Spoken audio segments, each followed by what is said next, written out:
Honorable Chung Yung, honorable guests, ladies and gentlemen. First of all, I wish to congratulate the organizers of the ICAP workshop on human trafficking for organizing this very important workshop. The subject of human trafficking is even more important and crucial for us to discuss in view of the grave situation on the subject all over the world.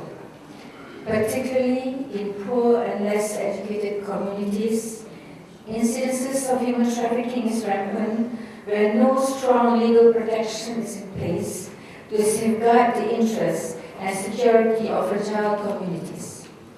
Conflict areas and poverty-stricken countries will provide room for human trafficking to thrive. When the environment provides vast opportunities for perpetrators to thrive, it is absolutely imperative that public awareness be raised on the seriousness and gravity of the situation and the urgency to put in place the right legal framework to deter and prosecute those found guilty, to publicize and make known the modus operandi used by perpetrators, the consequences of this heinous crime, and the need to provide good education, skills, and economic well-being of the population. We have to make everybody aware of the lurking danger and to be constantly on guard so as not to fall into the trap and avoid situations that can lead to the possibility of human trafficking. Having said that, I would today like to share the experiences of Malaysia in addressing this critical issue, in particular as to how to raise public awareness on the seriousness of this subject and the urgent attention that is needed. To combat the crime, everyone must play their role. The individuals, the parents, the community, government agencies, NGOs, and the political leader. The Malaysian political leaders have the political will to fight this heinous crime.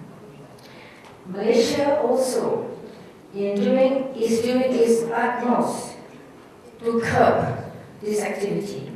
But however, we will need the full commitment, collaboration, and cooperation between countries. The borders must be protected and execution must be expedited. Ladies and gentlemen, as you all know, trafficking in person is rapidly gaining attention as a serious transnational crime globally, next to arms smuggling and drugs trafficking.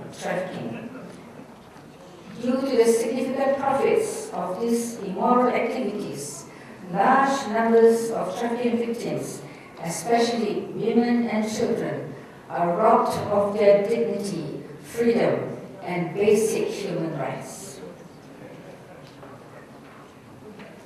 In the case of Malaysia, the nation's strategic position is also a factor for smugglers to choose the country as a transit point for human trafficking.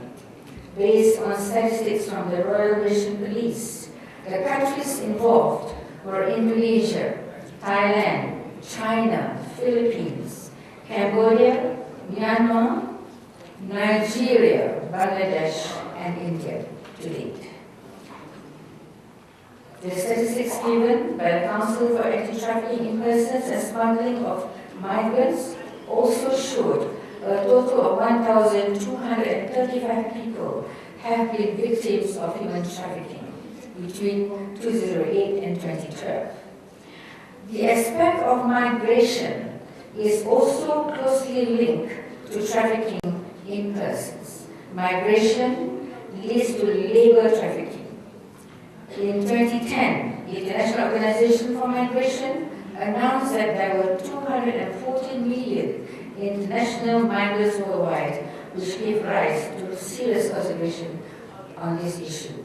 In the case of Malaysia, we have about 2 million migrants that come to the country to look for jobs.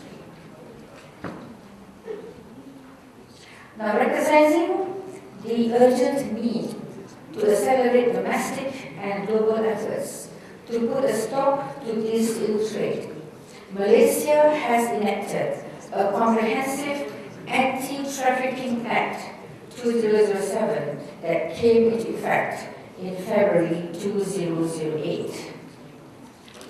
Further, in our effort to strengthen and put a stop to issues of trafficking in persons and smuggling of migrants, amendment to the Act was gazetted in September 2010 and became later known as Anti-Trafficking in Persons and Anti-Smuggling of Migrants.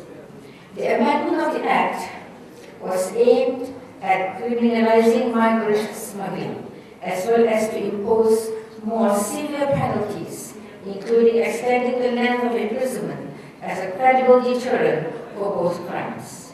With the amendments, the maximum penalty afforded by this Act is now 1 million ringgit and imprisonment of 20 years. The Anti-Trafficking in Persons Act also provides for the establishment of the Council for Anti-Trafficking in Persons and Anti-Smuggling Migrants, which will be responsible for the policy formulation on this matter. 5 other related organizations, non-governmental organizations, were put on board.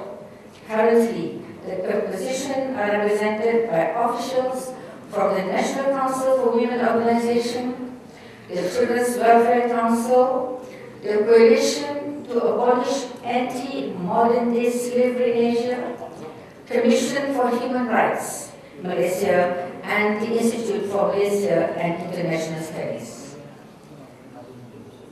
Subsequently, the National Action Plan on Trafficking in Person was launched in March 2010. The National Action Plan is a public document intended as an outreach medium for educating the public and creating awareness on the efforts taken by the government to combat trafficking in person. The National Action Plan has also set Key Performance Index, API, and Key Performance Target, APT, as the basis for the Council for Anti-Trafficking in Persons to implement the work programs effectively.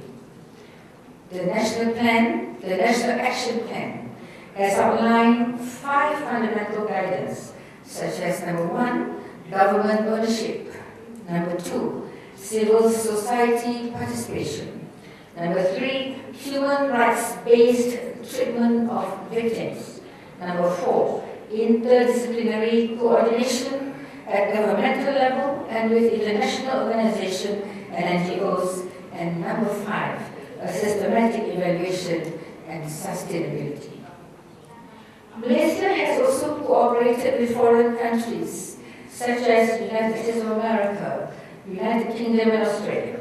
It worked with other international organizations such as IOM, United Nations Interagency Project on Human Trafficking, and United Nations Office on Drugs and Crime, in order to enhance the knowledge and skills of local personnel, especially among the enforcement and prosecution agencies. Malaysia and Australia had formalized their cooperation on trafficking in persons and people smuggling through the establishment of a working group meeting.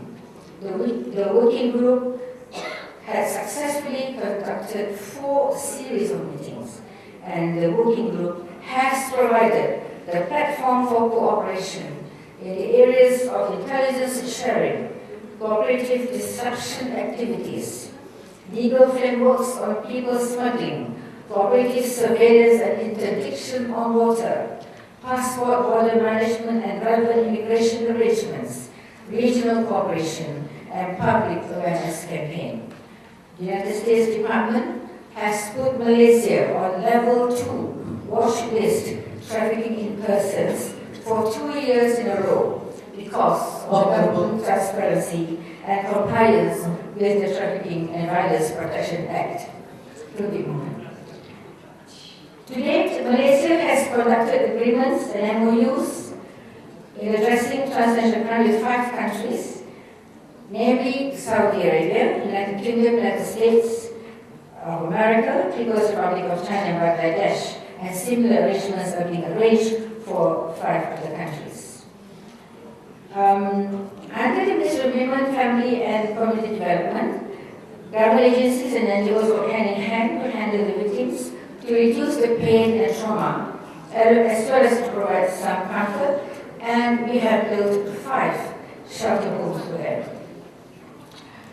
In these shelter homes, we conduct many activities. Perhaps you can see from there.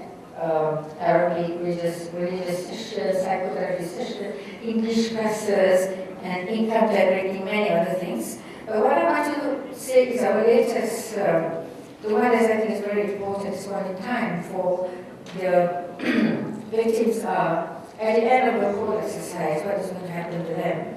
So, but because most of them, they want some economic income. What Malaysia has taken, we have taken the initiative to provide re-employment for labor exploitation victims of trafficking in persons.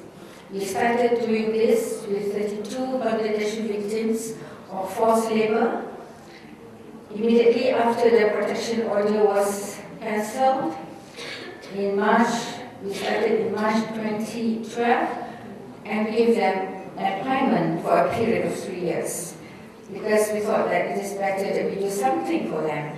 I mean, not just to send them back to their country, and that's the end of it. So I think this initiative possibly can be shared by many other countries. We make sure that they sign all the various agreements because we don't want to have any problems. Now, just a little bit more. We also, in order to enhance awareness, we make flight announcements on all our inbound flights on our airlines about the matter since 2010. And our airports would display on the flight display information system about this matter. We also make sure that the media cover all the stories very, very extensively. And there's a toll-free line, 999, where you can alert the police if there's any possibility or when you feel that something wrong is happening. So I just want to say that all in all, we hope all the initiatives taken by the Malaysian government will assist in reducing the incidence of human trafficking. And I hope this discourse will continue and more affirmative action will come out of this workshop, especially through the adoption of the Kathmandu Statement on Human Trafficking tomorrow. So with that, thank you again to Madam Chair, to Honorable Chung, and to the organizers, and thank you to all of you for paying attention.